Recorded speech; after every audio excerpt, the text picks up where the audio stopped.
2024 में हमारा vacancy release हो चुका है सीसेट के लिए। And as I was saying कि इस बार भी हमारा चैनल अपने एनालिसिस में 100% सही निकला। मैं स्टार्टिंग से कह रहा था कि इस बार सीट्स अच्छे खासे बच रहे होंगे। बहुत सारे बच्चे कह रहे थे कि भैया इस बार तो सीट्स बचेगा ही नहीं, और लगभग 13,500 प्लस सीट्स बच चुके हैं, जो कि 2023 के कंपैरिजन में भी ज़्यादा सीट बचे हुए हैं खाली। जनरल में एनआईटीज़ में लगभग 10 के से लेकर के 12 के तक का वेरिएशन आएगा। ट्रिपल आईटीज़ की बात करें तो लगभग 15 के से लेकर के 17 के तक का वेरिएशन आएगा, depending on the colleges and branch.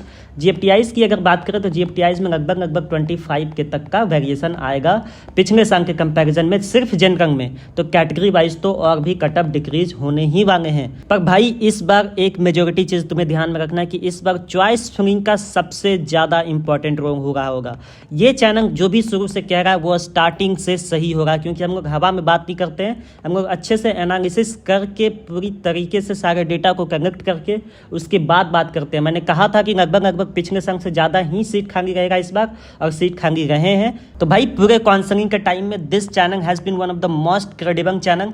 तो अगर तुम्हें इस चैनल से थोड़ी सी भी इन्फॉर्मेशन या कुछ भी हेल्प मिली है तो मेक श्योर कि वीडियो को लाइक और चैनल को सब्सक्राइब जरूर करना। अपने दोस्तों के साथ भी शेयर करना, अपने जूनियर्स के साथ शेयर करना, ताकि इस चैनल को थोड़ा सपोर्ट मिल सके। हम लोग बहुत मेहनत करके, बहुत अच्छे से एनालिसिस करके तुम लोगों के लिए एक ऑनेस्ट वे में सही इन्फॉर्मेशन प्रोवाइड करते हैं, ताकि तुम कहीं भी भटको ना, तुमसे कोई मिस्टेक ना हो।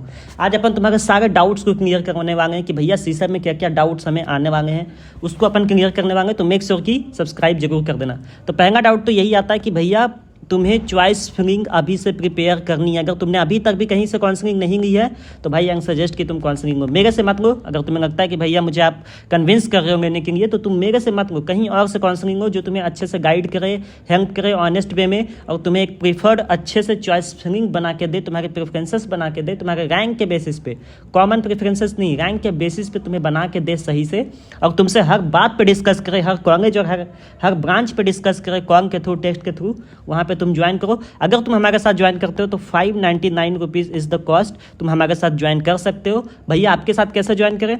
7642010280 ये हमारा नंबर है। तुम यहाँ से मुझसे टेक्स्ट कर सकते हो या कॉल कर सकते हो, मुझे से कनेक्ट कर सकते हो, ठीक है। लेकिन भाई तुम्हें चॉइस फिलिंग तो इस बार ध्यान देना ही होगा। तुम्हें जोसा में भी इस चीज़ का एक्सपीरियंस हो गया होगा। और 13,500 प्लस सीट बचे हैं भाई, ये बार बार मौका नहीं मिलेगा तुम्हें। ये लास्ट और फाइनल मौका है। इसमें तुमने अगर गलती की तो फिर गलती की, तुम एक ड्रॉप लेने के लिए तैयार हो जाओ। अगर तुम डबल ड्रॉपर हो तो फिर तो कॉलेज भूल ही जाओ।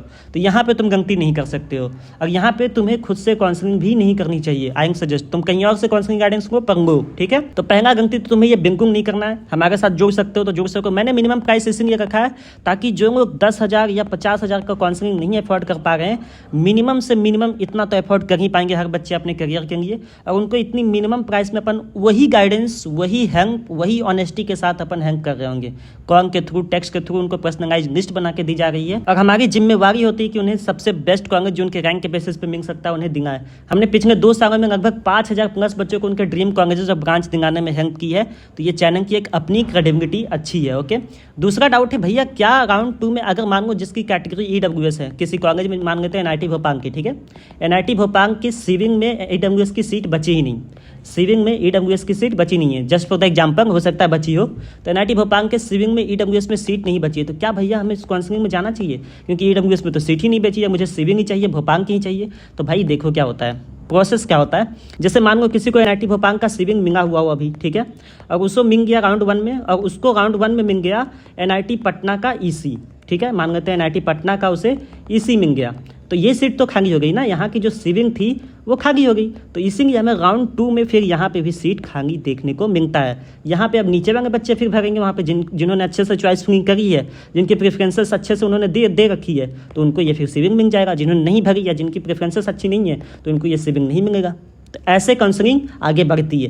पहला डाउट तो ये था कि अगर नहीं खाली है तो क्या होगा, तो राउंड 2 में भी खाली होती है। प्रोसेस क्या होता है, प्रोसेस मैंने यहाँ पे एक्सप्लेन कर दिया है। तीसरी डाउट ये है कि भैया क्या अगर मुझे राउंड 1 में सीट नहीं मिली तो राउंड 2 में जाना चाहिए? तो मेजॉरिटी ऑफ द बच्चे यहीं पे गलती करेंगे, और मैक्सिमम लोग यहीं पे विड्रॉ भी कर लेते हैं, जिस वजह से राउंड 2 में कटअप बहुत ज़्यादा वेरी करता है। क्यों? क्योंकि राउंड 2 में तुम्हारे पास ऑप्शन नहीं होता है ना, तुम्हारे पास ऑप्शन नहीं होता कि तुम विड्रॉ करो, तुम्हें लेना ही पड़ेगा कॉलेज या तो छोड़ दो। दोनों ही केस में तुम्हारी फीस नहीं वापस की जाएगी, ठीक है। तो यहाँ पे बच्चे राउंड 1 के बाद विड्रॉ करना शुरू कर देते हैं, या फिर जो ऑप्शंस उन्हें मिलती है वो उनके साथ कंटिन्यू होकर आगे बढ़ जाते हैं, राउंड 2 में वो जाना नहीं चाहते हैं। तो यहाँ पे कट ऑफ हमारा ड्रास्टिकली इंक्रीज होता है। और इस बार तो सीट्स भी बहुत ज़्यादा बचे हुए हैं, लगभग 13,500 प्लस सीट बचे हुए हैं, तो इस बार तो कट ऑफ इंक्रीज होना ही होना है, तो लिख के लेंगे, ठीक है। चौथी है कि भैया कौन कौन से सर्टिफिकेट्स या डॉक्यूमेंट्स हमें ज़रूरत होंगे। तो भाई 10th और 12th का तुम्हारे पास मार्कशीट और सर्टिफिकेट दोनों होना चाहिए, कैरेक्टर सर्टिफिकेट होना चाहिए 12th से जो तुम्हें मिलती है, माइग्रेशन सर्टिफिकेट होना चाहिए जो कि तुम्हें 12th से मिलती होगी, ठीक है। उसके बाद तुम्हारी कैटेगरी सर्टिफिकेट होनी चाहिए, इनकम सर्टिफिकेट एप्लीकेबल है तो तुम्हारे पास इनकम सर्टिफिकेट होनी चाहिए। भैया ये सब कब जरूरत पड़ेगा, कैरेक्टर और माइग्रेशन तुम्हारे फिजिकल रिपोर्टिंग के टाइम में पड़ेगा। और सीसैप का प्रोसेस इतना हेक्टिक होता है, इतना फास्ट होता है कि तुम्हें पता भी नहीं चलेगा काउंसलिंग खत्म हो जाएगी। तो तुम कभी भी ये गलती मत करना, अभी से सारे डॉक्यूमेंट्स प्रिपेयर्ड करके रखो। इनकम और मेडिकल सर्टिफिकेट तुम्हारे पास होना ही चाहिए, ये सब तुम्हें रजिस्ट्रेशन के टाइम में जरूरत हो सकती है। अगर तुमने जोसा में डाल रखा और सीधा जोसा से सीसैप में जाओ तब तो जरूरत नहीं है, पर बना के रखना अगर जिनके पास नहीं या फ्रेश रजिस्ट्रेशन कर रहे हैं तो।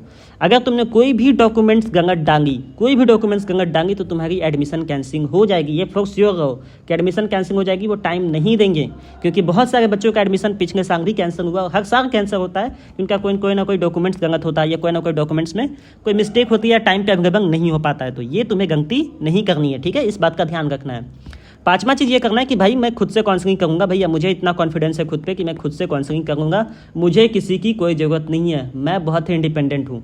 भाई तुम इंडिपेंडेंट हो, वो बहुत ही अच्छी बात है इंडिपेंडेंट होना, लेकिन ये क्रिटिकल टाइम में इंडिपेंडेंट नहीं होना चाहिए। जिस चीज़ में तुम्हारी एक्सपर्टीज़ नहीं है उसमें इंडिपेंडेंट होने की कोशिश मत करो, ठीक है। तुम जरूर कहीं काउंसलिंग गाइडेंस लो, मेरे पास मत लो, कहीं और लो, लेकिन लो और उनसे अच्छे से काउंसलिंग कराओ, अपने सारे डाउट्स क्लियर करो और अच्छे से अपनी चॉइस फिलिंग प्रिपेयर करो, तभी तुम्हें एक बेटर कॉलेज और बेटर ब्रांच मिलेगा।